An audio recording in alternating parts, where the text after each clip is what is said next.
Hello everyone, welcome to NEET chemistry 180।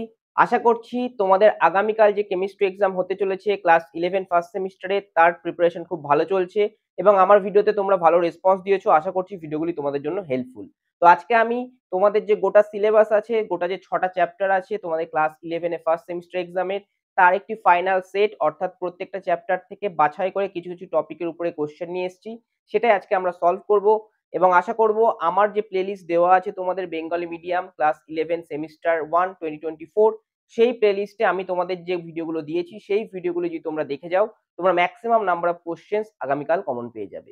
তো চলো ভিডিওটি শুরু করছি, কিন্তু ভিডিওটি শুরু করার আগে যারা আমার চ্যানেলে নতুন আছো, আগামী দিনে কেমিস্ট্রিতে ভালো প্রিপারেশন নিতে, নিট এবং জেইতে কেমিস্ট্রিতে একটি হায়ার স্কোর করতে অবশ্যই চ্যানেলটি সাবস্ক্রাইব করে নোটিফিকেশন বেলটি প্রেস করে দিও। তো চলো ভিডিওটি শুরু করছি। দেখো ফার্স্ট কোশ্চেন কি বলেছে, 6.02 into 10 to the power 20 molecules of urea are present in 100 ml of solution. The concentration of urea solution is, চারটে অপশন আছে, 0.1 মোলার, 0.01 মোলার, 0.02 মোলার আর 0.001 মোলার। তাহলে নাম্বার অফ মলিকুলস বলেছে আর ভলিউম বলেছে। তাহলে এক্ষেত্রে আমরা মোলারিটি বার করার ফর্মুলা কি জানি? মোলারিটি ক্যাপিটাল এম দিয়ে আমরা এক্সপ্রেস করি, is equal to number of moles divide by volume in litre. যদি লিটারের জায়গায় মিলিলিটারে নিই তাহলে কি হবে, উপরে 1000 দিয়ে মাল্টিপ্লাই হয়ে যাবে। এবার এক্ষেত্রে দেখো নাম্বার অফ মোলস কি করে বার করব, এখানে মলিকুল নাম্বার দেওয়া আছে, তাহলে আমার অ্যাভোগাড্রো নাম্বার বা মোল নাম্বারে কতগুলো মলিকুল থাকে, 6.02 ইন্টু 10 টু দি পাওয়ার 23। তাহলে সেক্ষেত্রে আমার কি হবে, given number of molecule by Avogadro number of molecule, এইটা হচ্ছে আমাদের mole number, into volume in millilitre কত আছে 100, আর উপরে চলে যাবে আমাদের 1000। এবার এইটাকে আমরা ক্যালকুলেট করব। দেখো এটা কেটে গেল, কেটে যাওয়ার পরে কি থাকবে, এখান থেকে দুটো জিরো কাটবে, তাহলে কাটার পরে কি হবে, উপরে আসবে আমার 10 টু দি পাওয়ার 20 আর একটা 10 রয়েছে 21 বাই 10 টু দি পাওয়ার 23। তাহলে এইটা করলে আমরা পাবো 0.01 molar. So option B will be the correct answer. খুব সুন্দর কোশ্চেন, কোনো একটা সেন্ট্রাল এক্সামের পিওয়াইকিউ, এটা কোনো একটা কম্পিটিটিভ এক্সাম, আমার ঠিক খেয়াল নেই, কিন্তু সেখান থেকে আমি কোশ্চেনটা নিয়ে এসেছি। Next question 2, the ratio of energy of the electron in the ground state of hydrogen to the first excited state of Be3+, অর্থাৎ Be3+ আর হাইড্রোজেন, এদের মধ্যে এনার্জি রেশিও, যেখানে ইলেকট্রনটা হাইড্রোজেনের ক্ষেত্রে আছে গ্রাউন্ড স্টেটে আর Be3+ এর ক্ষেত্রে আছে আমাদের কোথায়, ফার্স্ট এক্সাইটেড স্টেটে। তাহলে আমরা জানি কি E n is equal to -13.6 into Z square by n square electron volt. তাহলে এখান থেকে আমরা লিখতে পারি E n proportional to Z square by n square. তাই যদি হয় তাহলে সেক্ষেত্রে আমরা লিখতে পারি, কার কার রেশিও চেয়েছে, হাইড্রোজেন ইন গ্রাউন্ড স্টেট, তাহলে E of hydrogen ground state মানে n equal to 1 by E of Be3+ first excited state, ground state n equal to 1, তাহলে ফার্স্ট এক্সাইটেড স্টেট হবে n ইকুয়ালস টু 2। তাহলে এক্ষেত্রে আমরা পেয়ে যাব কি, এক্ষেত্রে আমরা পেয়ে যাব জেড স্কোয়ার, জেড স্কোয়ার সাথে ডাইরেক্টলি প্রপোর্শনাল, তাহলে জেড অফ হাইড্রোজেন তার square by Z of Be3+ তার স্কোয়ার, আর n এর সঙ্গে কি আছে ইনভার্সলি, তাহলে n অফ হাইড্রোজেন তার স্কোয়ার, আর উপরে বসে যাবে n অফ Be3+ তার square.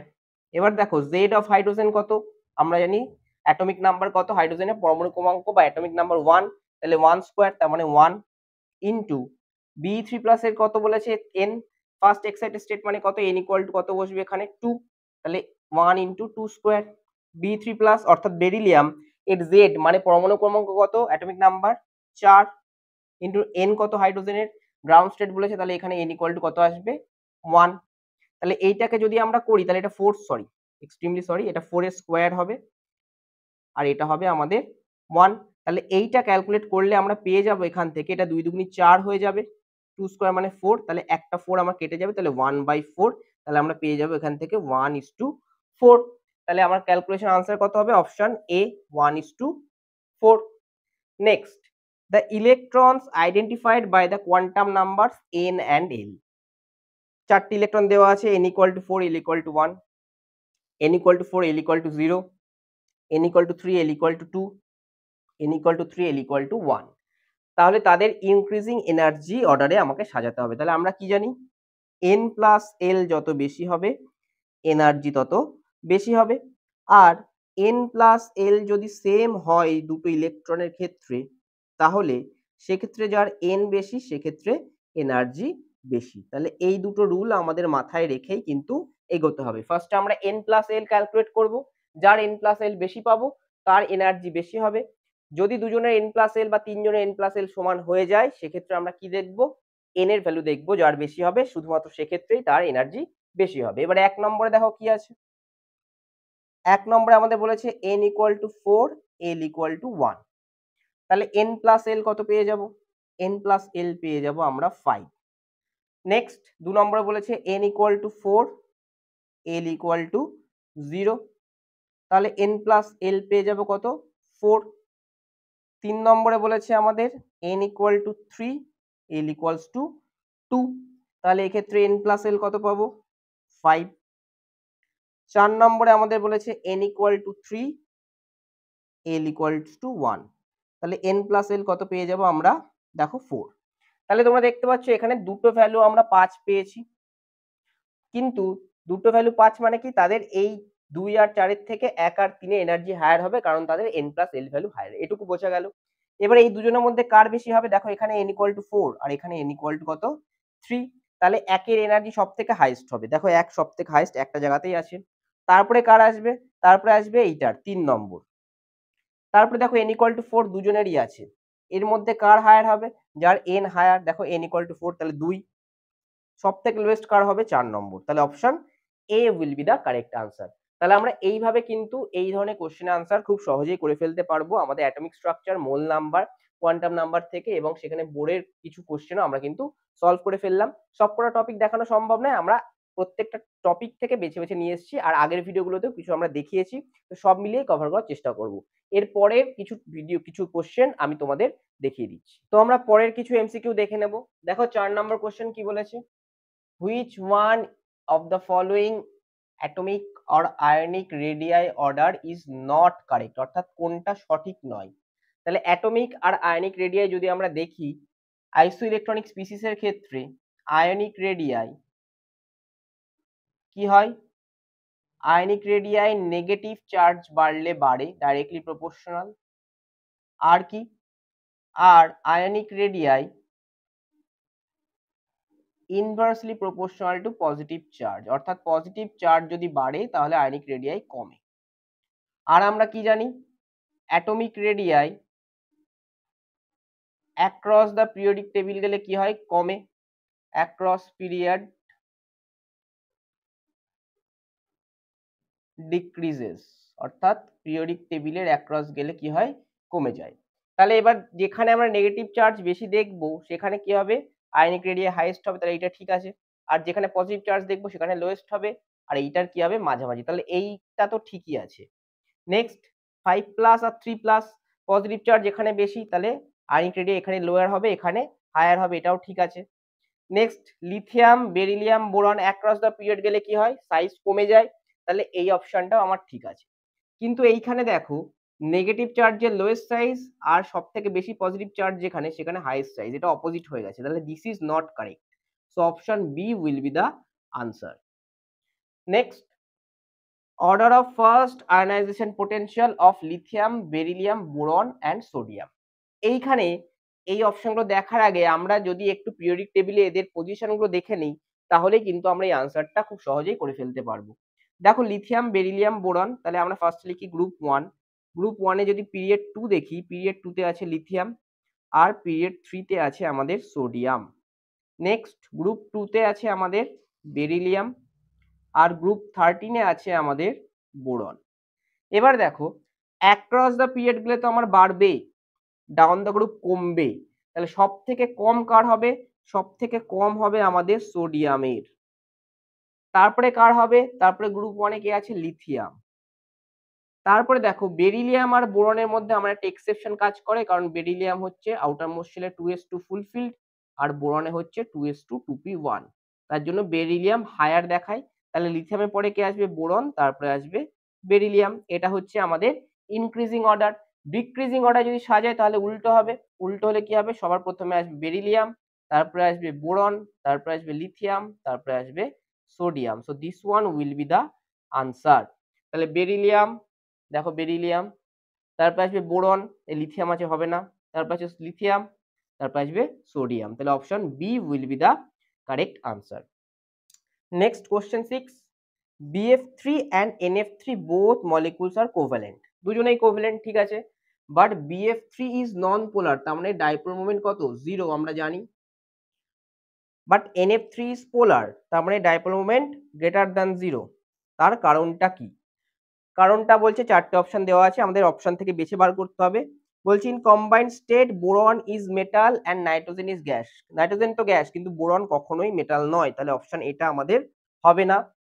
BF bond has no dipole moment whereas NF bond has dipole moment, আমি তাই দেখি সেটা কি কখনো হবে? হবে না, কারণ BF মানে কি?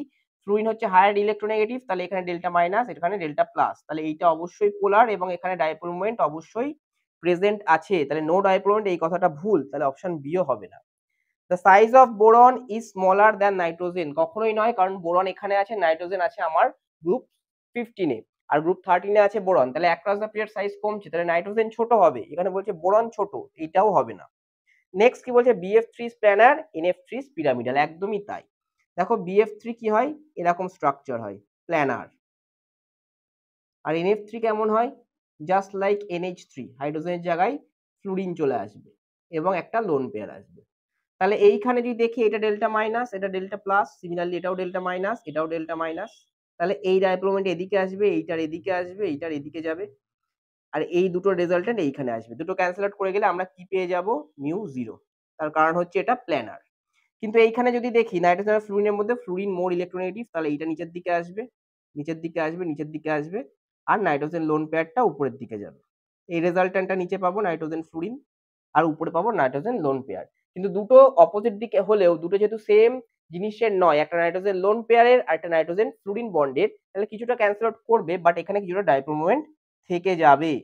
কেন থেকে যাবে? দুটো কারণ, একটা হচ্ছে লোন পেয়ার আছে আর একটা হচ্ছে পিরামিডাল। তাহলে this one is correct option, BF3 is planar but NF3 is pyramidal, this is the correct answer. এটা কিন্তু অ্যাসারশন রিজন টাইপের কোশ্চেনেও তোমাদের দিতে পারে।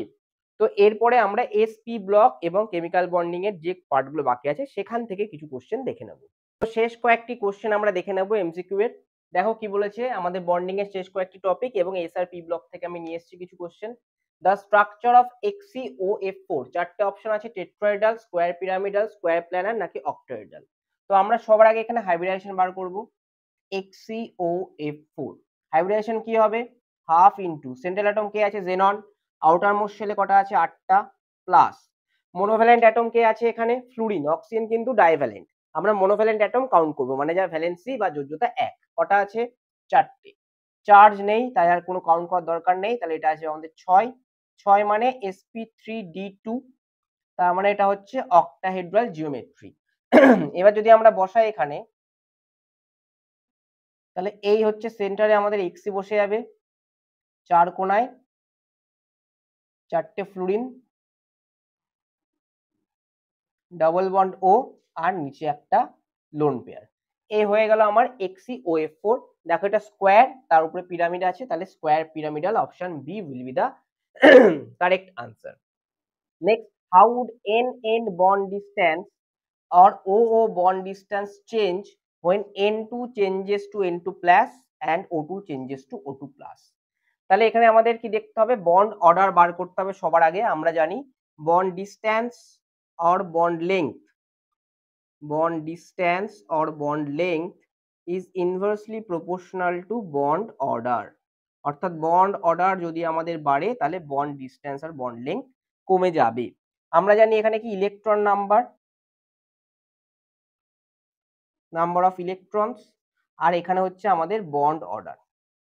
আমরা একটা জানি কি 14টা থাকলে কটা হবে বন্ড অর্ডার? 3, 15 থাকলে হাফ কমবে 2.5, 16 থাকলে হবে কত? 2, 17 থাকলে হবে 1.5, 18 থাকলে হবে 1। সিমিলারলি উপরে গেলে 13 থাকলে হবে কত 2.5, 12 থাকলে হবে 2, এইভাবে আমাদের হবে। এবার আমাদের কে কে বলেছে নাইট্রোজেন থেকে N2 প্লাস, তাহলে নাইট্রোজেন থেকে N2 প্লাস, নাইট্রোজেন ইলেকট্রন কটা 14, এখানে কটা আছে 14 - 1 13, তাহলে বন্ড অর্ডার কত হচ্ছে 3, আর এখানে বন্ড অর্ডার কত হচ্ছে আমাদের 2.5, তাহলে এখানে কি হচ্ছে এখানে বন্ড অর্ডার কি হচ্ছে বন্ড অর্ডার কমছে, বন্ড অর্ডার কমলে বন্ড লেংথ আর বন্ড ডিসটেন্স কি হবে বাড়বে, তাহলে ফার্স্ট এরটাই আমার ইনক্রিজ হবে। নেক্সট আরেকটা কি বলেছে আমাদের O2 থেকে O2 প্লাস, O2 কটা ইলেকট্রন আছে 16টা, O2 প্লাসে কটা আছে 15টা, 16 মানে বন্ড অর্ডার কত 2, আর 15 মানে বন্ড অর্ডার কত এই যে এখানে দেখতে পাচ্ছি 2.5, তাহলে এখানে কি হচ্ছে বন্ড অর্ডার বাড়ছে, তাহলে বন্ড ডিসটেন্স বা বন্ড লেংথ কি হবে কমবে, তাহলে পরেরটাই কি হবে কমবে, তাহলে option A will be the correct answer. Now which one is amphoteric, দেখো গ্রুপ 2 বলে দিয়েছে এখানে বেরিলিয়াম, স্ট্রংশিয়াম, ক্যালসিয়াম আর magnesium. Down the group basic character বাড়ে, তাহলে এখানে সব থেকে বেসিক কি হবে ক্যালসিয়াম অক্সাইড, উপরের দিকে এগুলো কি হবে তুলনায় লেস বেসিক হবে। এবং আমরা জানি কি এখানে বেরিলিয়াম অক্সাইড আর অ্যালুমিনিয়াম অক্সাইড কি হয় নিজেদের মধ্যে ডায়াগোনাল রিলেশনশিপ থাকে, তাহলে বেরিলিয়াম অক্সাইড বা হাইড্রোক্সাইড কি হবে আমাদের অবশ্যই অ্যাম্ফোটেরিক ইন নেচার হবে। Which one is not stable, দেখো SiCl6 2 minus, SiF6 2 minus, GeCl6 2 minus, SnOH6 2 minus, এরা প্রত্যেকেই গ্রুপ 14। গ্রুপ 14 এ কে কে আছে, গ্রুপ 14 এ আমাদের আছে carbon, silicon, germanium, tin, lead. এবার ডাউন দা গ্রুপ কি হচ্ছে সাইজ বাড়ছে, এবং কার্বনের পরে সিলিকন থেকে প্রত্যেকের কি আছে ভ্যাকেন্ট ডি অরবিটাল আছে, ভ্যাকেন্ট ডি অরবিটাল যখনই আছে এরা কোভ্যালেন্সি 6 প্রত্যেকেই করতে পারে, সুতরাং এখানে কোনো সমস্যা নেই। সমস্যা কোথায়, সমস্যা হচ্ছে ডাউন দ্য গ্রুপ সাইজ বাড়বে, তাহলে ওই চারজন অর্থাৎ সিলিকন, জার্মেনিয়াম আর টিন এই তিনজনের মধ্যে সব থেকে ছোট কে সিলিকন, এবং সিলিকনের সব থেকে ছোট যেহেতু তাহলে সিলিকনের চারিদিকে যে 6টা অ্যাটম অ্যাটাচ হবে সেটাও সব থেকে ছোট যেটা সেটাই স্টেবল হবে, বড়টা স্টেবল হবে না। না ফ্লুরিন আর ক্লোরিনের মধ্যে কে বেশি ছোট, ফ্লুরিন ছোট, তাহলে এইটা স্টেবল হবে, কিন্তু ক্লোরিনকে অ্যাকোমোডেট করতে পারবে না কারণ সিলিকন ছোট তাই অতটা জায়গা নেই সিলিকনের চারিদিকে, তো this one will not be stable SiCl6 2 minus. তো এই অবধি আমি তোমাদের করালাম, আমি SRP এর উপরে আলাদা করে ভিডিও দিয়েছি, কেমিক্যাল বন্ডিং, মোল কনসেপ্ট, অ্যাটমিক স্ট্রাকচারের উপরে 2টো ভিডিও আছে, কেমিক্যাল বন্ডিং এর উপর 3টে ভিডিও আছে, মোল কনসেপ্টের উপরে একটা ভিডিও আছে, SRP ব্লকের উপর 2টো আলাদা ভিডিও আছে, তাই প্রত্যেকটা টপিকের উপরে আলাদা আলাদা ভিডিও আছে, এবং সেই সঙ্গে এই টোটাল যে আমাদের সিলেবাস আছে সেই সিলেবাসের উপরে আমি 2টো থেকে 3টে ভিডিও দিয়েছি। আশা করছি এই সমস্ত ভিডিও অর্থাৎ আমার যে প্লেলিস্ট আছে সেইটা সমস্ত ভিডিও যদি তোমরা দেখে যাও তোমাদের কোনো রকম সমস্যা হবে না, তোমরা 35 আউট অফ 35 স্কোর করতে পারবে। এই সব ভিডিও মিলে প্রত্যেকটা পসিবল কোশ্চেন কিন্তু আমাদের কভার করে দেওয়া আছে। ভিডিওটি লাইক করে দিও, যদি ভালো লেগে যায় তাহলে ভিডিওটি অবশ্যই লাইক করো, বন্ধুদের সঙ্গে শেয়ার করো, এবং চ্যানেলটি সাবস্ক্রাইব করে নোটিফিকেশন বেলটি প্রেস করতে ভুলো না। আগামী দিনে তোমাদের কেমিস্ট্রি আরো সোজা করে আমি বোঝানোর চেষ্টা করব। নমস্কার।